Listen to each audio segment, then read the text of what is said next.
All right. So we talked about the chain of titles. So I decide I want to put my property up for sale. So I hire a good realtor, not myself. When we bought this house that we bought now, it was listed by a Century 21 agent. And I called the agent. I said, hey, I want to show your property.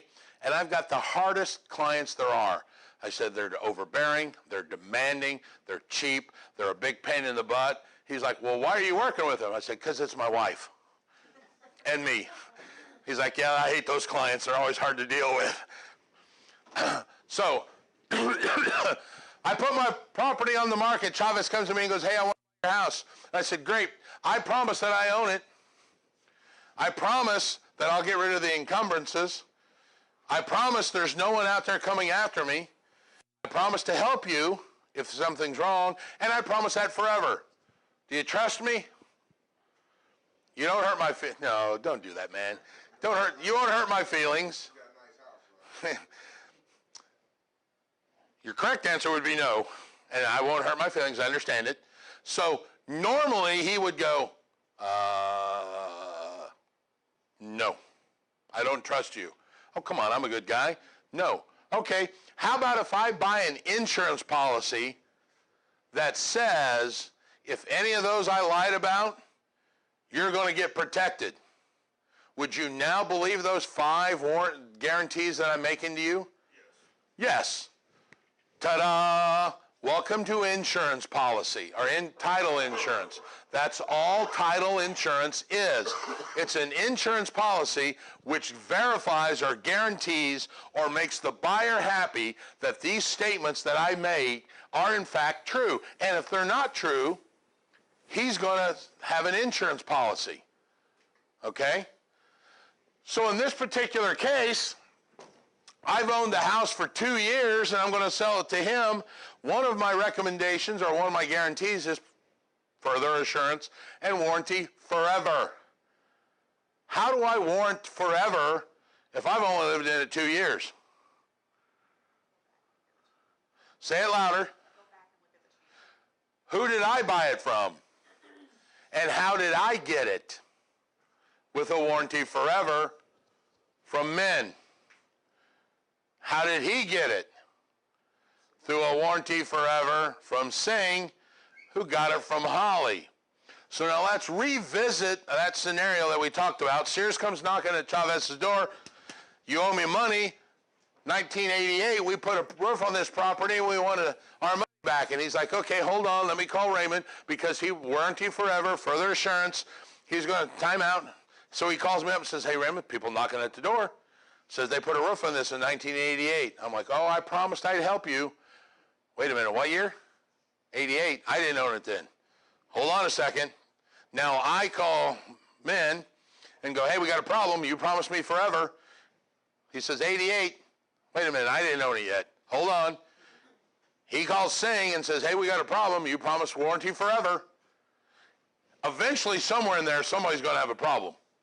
But you see the point. They allow me to make my general warranty statements to Chavez. Why? Because I'm backed up by general warranty deed. I am backed up by a complete chain. That chain is a solid, unbroken, and I've heard of many different words. It's an unbroken chain, it's a solid chain, it's a good chain. There are no clouds on the title. So therefore, really all I'm protecting is from here forward. Because prior to that, it's going to be someone else's insurance title. And prior to that is his. And prior to that, so as long as it's not while I owned it, I'm okay. So that's how the title works. Now, what they're going to do when I bought it is do this thing called a title search.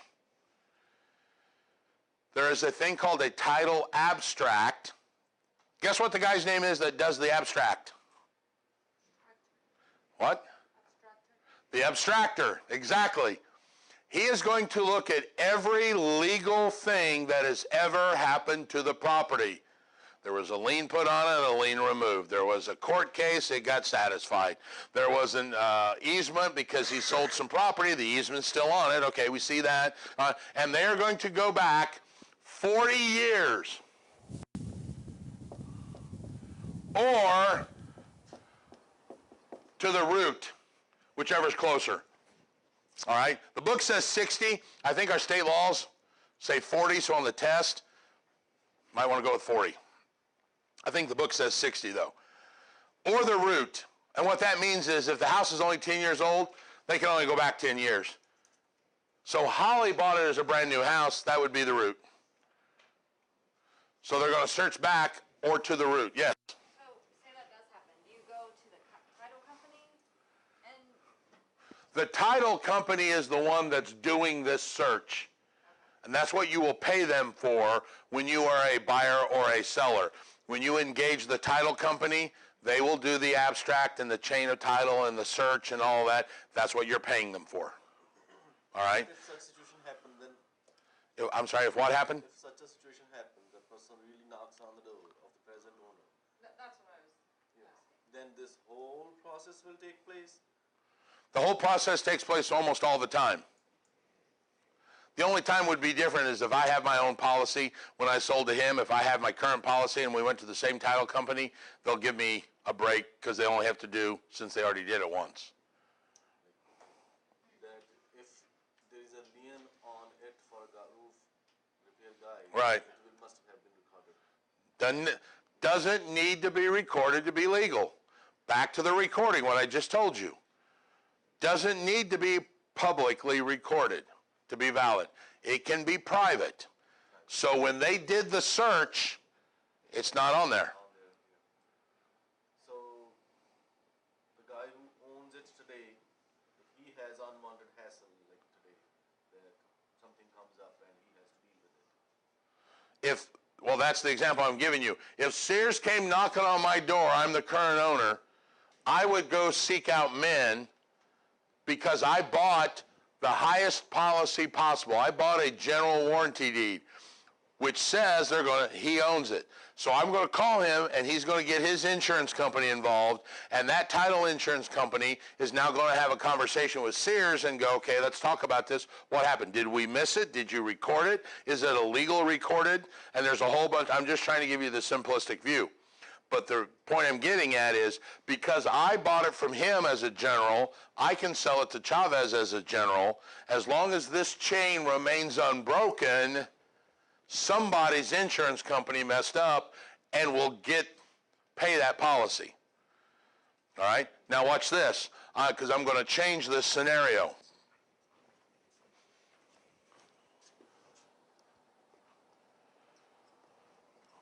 I'm sure that men would never happen, but I'm going to pick on him a little bit, okay? So I'm not slamming him. Let's say men goes into foreclosure, and I buy it from the sheriff's sale as a bargain and sale deed. Hypothetically, of course. So I got a bargain and sale deed. What does a bargain and sale deed say? Not 5, not 2, but 1 implication that we're pretty sure we got it. And I got a heck of a deal.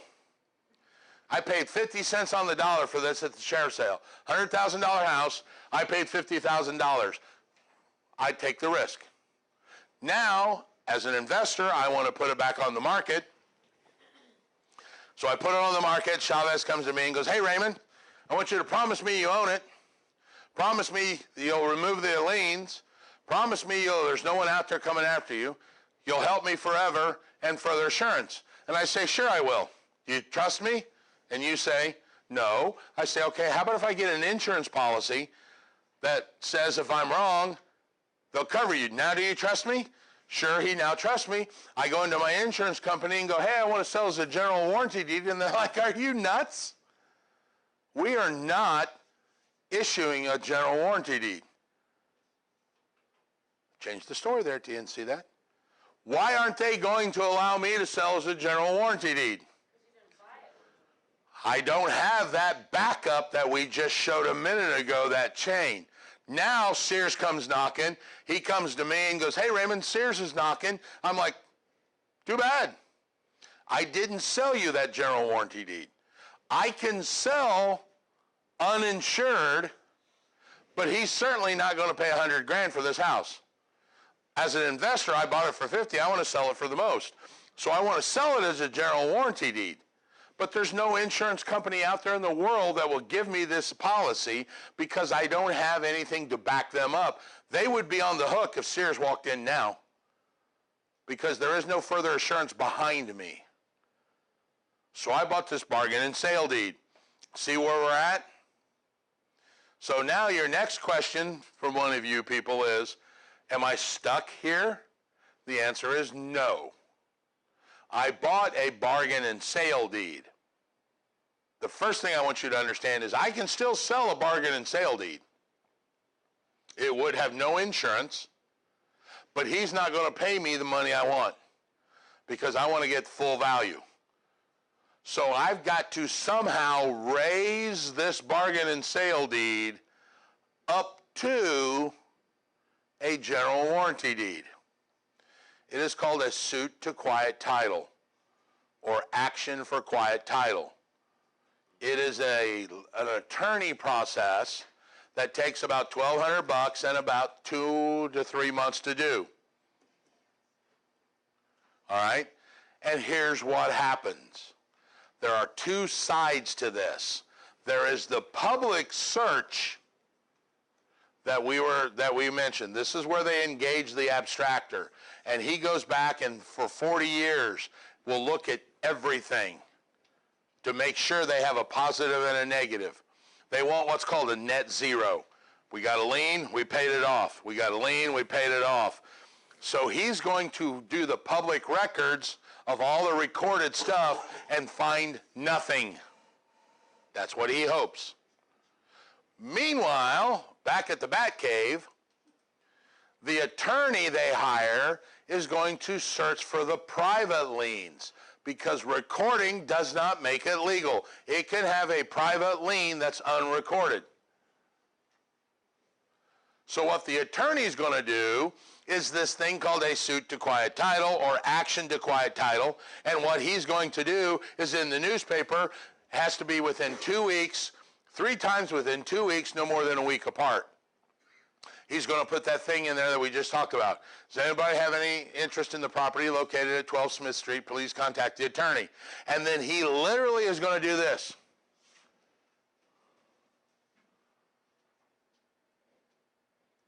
Nobody? All right. Nobody stepped up. So he will now write his attorney's opinion of title. It's in the book, but it's on the next page. I don't know why they talk about it on this page. It's called the attorney's opinion of title. What he's going to write is a letter to the title company and say, in my legal opinion, this property is free from the hazard of litigation or anything that would encumber it in such a manner as to devalue the property. All right? So what the title company now has is they've got this attorney that looked for the private search, and their abstractor did a public search, and they're going to go, we didn't find anything public or private? Sweet. Let's start the clock over. Bingo. We'll now allow Raymond to sell through a general warranty deed. Think about this. Wouldn't it be cool if you had a company that only did business with people that you knew couldn't mess up? Because that's what title companies do. They only issued a policy after they know that they would never use it because they did all the searches and all that in advance. That's literally what they did. They did the abstract, they did the suit to quiet title, and when both people go, yeah, there's no problems out there, okay, we'll issue a policy now. Now if Sears comes knocking at my door, Chavez is going to look at me and go, hey, you got general warranty deed? I'm going to like, hey, yeah, we do. The title company is going to go, hey, Sears, what happened? Now the Sears is going to sue. They're going to go in front of a judge, and the judge is going to go, Mr. Attorney, did you do the suit to quiet title? Yes, I did. Here's my proof, Your Honor. 3 times in the Indianapolis Star, it's called notice by publication. 2 times within 3 weeks, no more than a week apart. The judge is going to look at it and go, yeah, Sears, you lose. Your lien is now gone. Because newspaper news is deemed. Yes, it's called notice by publication. in the Indianapolis Star is acceptable to give that notice. That's why you guys should read those notices, because if you do not respond, you lose. It's your impetus that should do that. Sears had to see that. If Sears didn't, the judge is going to go, sorry, you lose. You don't have a lien any longer. So either way, you and I are off the hook. All right? Now let's change the story one more time. Sears comes and says, you owe us money. We'll go to the court. We go, hey, you got an insurance. We go to in front of the judge. The judge says, Mr. Attorney, did you do a suit to quiet title? The attorney goes, well, honestly, I was kind of busy that week, and my family went on vacation, and we didn't really get it in 3 times. Close enough? And the judge goes, nope, sorry. You didn't do the process correctly. I will allow Sears's lien to stand. But guess what? The insurance company already wrote a policy, so the insurance is going to pay for it. Either way, you and I are off the hook again. But now what's going to happen is the insurance company will sue the attorney because, hey, we said yes based on your yes and you lied to us. But either way, you and I are off the hook because, one, Sears is going to get their lien removed or the insurance will pay it off. Because we did all of the work, we did the private search and the public search, didn't find it, Sears didn't step up. As long as the attorney did the way he was supposed to, we're golden. So you can actually raise that through an abstract and a title, opinion of title, attorney's opinion of title. You need both of them. One's private, one's public. Did you guys see the movie Buffy the Vampire Slayer? The movie? Remember in the movie when the vampire's got his arm chopped off and he says, join us, we can do anything. And she says, really? Clap. Because he only had one arm. You need both of them. You know who that vampire was?